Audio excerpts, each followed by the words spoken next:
ہمیں روزہ اللہ کا حکم ملا ہے، فرض ملا ہے۔ جیسے اللہ بہت بڑا، اللہ کا حبیب اس کے بعد بہت بڑا، یہ دونوں مل کے کہہ رہے ہیں روزہ رکھو، اب چھوڑیں گے؟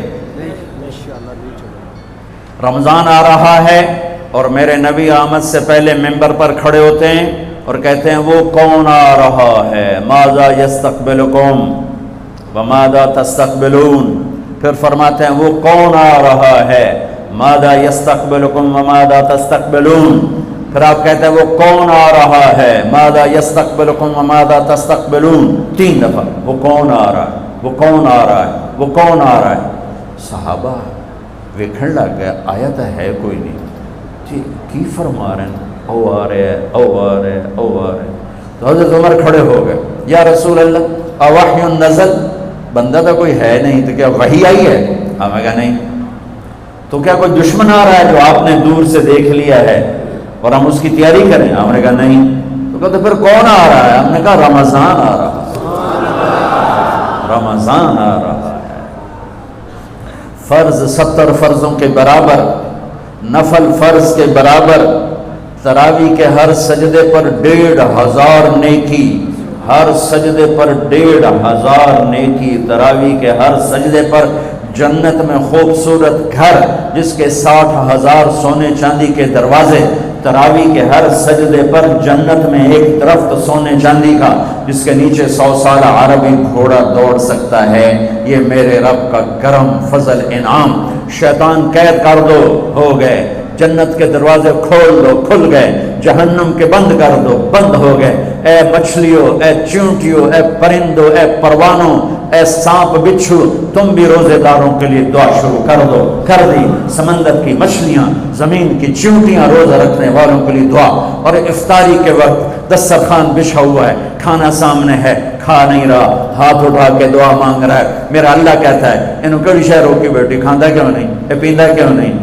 دسو نا فرشتے ہو، دسو نا یہ کیوں نہیں کھاندا، یہ کیوں نہیں پیندا؟ کہ مولا تیری خاطر، کہ بس ٹھیک ہے پھر میری تسبیح چھڑ دیو تو میرے روزے داراں دی دعا تے آمین شروع کر دو۔ حتیٰ کہ اللہ عرش کے فرشتوں سے فرماتا ہے کہ میری تسبیح چھوڑ دو۔ اور اس وقت جو افطار پر دسترخوان سجے ہوئے ہیں اور لوگ کھانے سامنے رکھ کے بیٹھے ہوئے ہیں کہ اللہ کا امر آئے گا، میرے نبی بھی ایسے ہی فرماتے تھے۔ میرے نبی نے 9 رمضان دیکھے، 9 رمضان میرے نبی نے دیکھے، ان میں 2 30 کے تھے، 2 رمضان 30 کے اور 7 29 کے۔ اور آپ بھی کھجور سامنے رکھ کے بیٹھے ہوتے تھے اور ایک آدمی اوپر کھڑا ہوتا تھا اور وہ سورج کو ڈوبتا دیکھ رہا ہوتا تھا۔ جو ہی سورج ڈوبتا وہ کہتا یا رسول اللہ غربت، ڈوبا، آپ فوراً کھجور منہ میں رکھتے تھے۔ آپ سحری بالکل آخر میں کرتے تھے اور افطاری فوراً کرتے تھے تاکہ امت پہ بھوک کا ٹائم تھوڑے سے تھوڑا ہو۔ یہ رحمت للعالمین ہی ہے۔ آپ افطاری دیر سے، آخری لقمہ، آخری کھجور منہ میں یا آخری لقمہ، اور بلال اذان دیتے تھے اور ادھر یوں سورج چھپا اور ساتھ ہی لقمہ منہ، ساتھ ہی منہ میں۔ ہم 2-2.5 منٹ لیٹ کرتے ہیں کہ احتیاط احتیاط، چلو ٹھیک ہے، لیکن میں اپنے نبی کا بتا رہا ہوں کہ فوراً ڈوبتے ہی منہ میں کھجور یا پانی یا دودھ کی لسی، اس سے آپ افطار فرماتے تھے۔ اور ایک واقعہ ہوا، بادل تھے تو بادل میں اندازے سے افطار ہوتا ہے، سب نے افطار کر لیا، میرے نبی نے بھی افطار کر لیا۔ اور تھوڑی دیر بعد جب نماز پڑھنے کے لیے اٹھے تو بادل ہٹے تو سورج کھڑا ہوا تھا، تو وہ روزہ سب کا قضا ہوا۔ پھر رمضان کے بعد سارے مدینے نے، میرے محبوب نے بھی وہ روزہ دوبارہ قضا کیا۔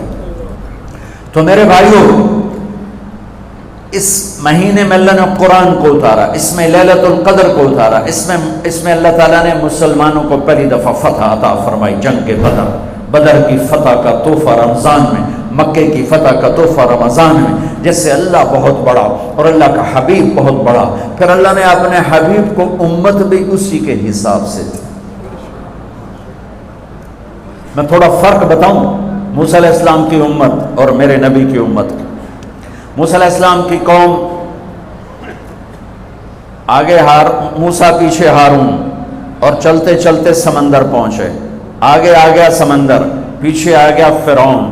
قال اصحاب موسیٰ، موسیٰ علیہ السلام کے ساتھی صحابہ اس میں طنز ہے کہ اتنی صحبت اٹھا کے بھی عقل نہ آئی.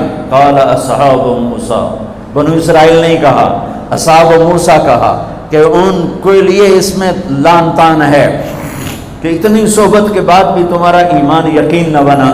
کہنے لگے انا لمدرکون، موسیٰ تو نے ہمیں مروا دیا، پکڑوا دیا، اب آگے سمندر ہے، پیچھے فرعون ہے، ان کتنے جاویے. ان کو نہ موسیٰ علیہ السلام کا فکر ہوا اور نہ ہارون علیہ السلام، انہیں اپنی پڑ گئے. تو موسیٰ علیہ السلام نے کہا کلا کا ترجمہ جو بھی ہے وہ صحیح ہے، ہرگز نہیں، پر میں اس کا ترجمہ نہیں، اس کی مراد یہ بیان کرتا ہوں کہ موسیٰ علیہ السلام نے کہا تسی ہو تو لتراں دے لے، یا تو انہوں فرعون دا لتر پوے، یا تو انہوں سمندر دی موج پوے، لیکن ان معی ربی، میرا رب میرے ساتھ ہے، وہ مجھے راستہ دے گا، میری طفیل تمہیں بھی دے گا. 40 سال کی صحبت کے بعد اور اتنے بڑے بڑے معجزے دیکھنے کے بعد کہنے کہ تو نے مروا دیا. یہ تصویر ہے موسیٰ علیہ السلام کی قوم کی. اب میں تصویر پیش کرتا ہوں اپنے نبی کی امت کی. 27 صفر کی رات ہے، جمعہ کی رات ہے، آج ہجرت کی پہلی رات ہے. میرے نبی اور صدیق دونوں ہجرت کے لیے نکل رہے ہیں. میرے نبی پنجوں کے بل چل رہے ہیں تاکہ پاؤں کا نشان کھوجی پہچان نہ لے. ابو بکر کبھی آپ کے آگے چلتے ہیں، کبھی پیچھے چلتے ہیں. موسیٰ علیہ السلام کی قوم نے کہا تو نے مروا دیا، اب کیا کریں. ابو بکر کبھی آگے کبھی پیچھے، کبھی آگے کبھی پیچھے، اور 3 میل کا فاصلہ ہے. آپ نے کہا ابو بکر کیا کرتے ہو، کبھی آگے کبھی پیچھے، کبھی میرے آگے ہو جاتے ہو، کبھی میرے پیچھے ہو جاتے ہو. کہ یا رسول اللہ اخاف الرصد فامشی امامک اخاف الطلب فامشی خلفک. یا رسول اللہ، واہ، جب مجھے یہ خیال آتا ہے کہ آگے کوئی دشمن چھپا ہوا حملہ نہ کر لے تو میں آگے ہو جاتا ہوں کہ میرے اوپر وار پڑے، آپ پہ نہ پڑے. اور جب مجھے خیال آتا ہے پیچھے سے کوئی حملہ نہ کر دے تو پھر میں پیچھے ہو جاتا ہوں کہ میرے اوپر وار پڑے، آپ پہ نہ پڑے. انا لمدرکون. اور یہ صدیق کا عمل مقابلہ کر کے دیکھو. پھر جب غار ثور پہ چڑھنے کا وقت آیا تو آپ کے 4 میل چلنے سے پنجے سارے زخمی ہو گئے، آپ نہیں اوپر چڑھ سکے. ابو بکر نے آپ کو کمر پہ بٹھایا اور پورا پہاڑ اوپر لے کر گیا، پورا پہاڑ. غار کے دروازے پر جا کر آپ کو باہر کھڑا کر دیا. رسول اندر نہیں آئیں گے. آپ اندر گئے، اندھیرا تھا، ٹٹول کے سارے غار کے سوراخ پتھروں سے بند کیے، سوراخ باقی رہ گئے. پگڑی اتاری اور پھاڑ کے سوراخ بند کیے. پھر سوراخ باقی رہ گئے تو کرتا اتارا اور پھاڑ کے سوراخ بند کیے. سارے سوراخ بند کر کے ایک باقی تھا جس میں سانپ تھا، اس پہ اپنی ایڑی ڈال دی. یہ جو سانپ ڈس رہا تھا، اس میں علماء نے ایک بات عجب فرمائی ہے کہ وہ اپنے سانپ ہونے کی فطرت سے نہیں ڈس رہا تھا، وہ احتجاج کر رہا تھا ایڑی ہٹا، میں بھی دربار نبوت کا دیدار کرنا چاہتا ہوں. وہ سانپ اس لیے زور لگا رہا تھا کہ مجھے بھی تو دیکھنے دے صدیق، تو ہمیشہ دیکھتا، آج مجھے دیکھنے، آج میرے بھاگ جاگ اٹھے. یہ علماء نے یہ بات لکھی ہے، میں اپنی طرف سے نہیں کہہ رہا ہوں. جب سارے سوراخ بند اور سام والے سوراخ پہ ایڑی، یا رسول اللہ آئیے. آپ اندر آ گئے. اندھیرا گھپ ہے، کچھ پتہ نہیں چلا. تھوڑی سی جب روشنی ہوئی صبح کی تو میرے نبی نے دیکھا صدیق کا نہ پگڑی اور نہ کرتا. تو آپ نے فرمایا ابو بکر اچھا بھلا تو تھا، وہ کرتا کہاں گیا، تیری پگڑی کہاں گئی؟ تو انہیں دکھایا یا رسول اللہ یہ آپ سوراخ دیکھ رہے ہیں، مجھے ڈر لگا کوئی ان میں کوئی چیز ایسی تکلیف دینا ہو، تو میں نے کرتا پگڑی پھاڑ کے یہ سارے سوراخ بند کیے. تو میرے نبی چھلک پڑے، ایک دم روئے اور ہاتھ اٹھے، اللہ میں ابو بکر سے راضی ہوں، تو بھی اس سے راضی ہو.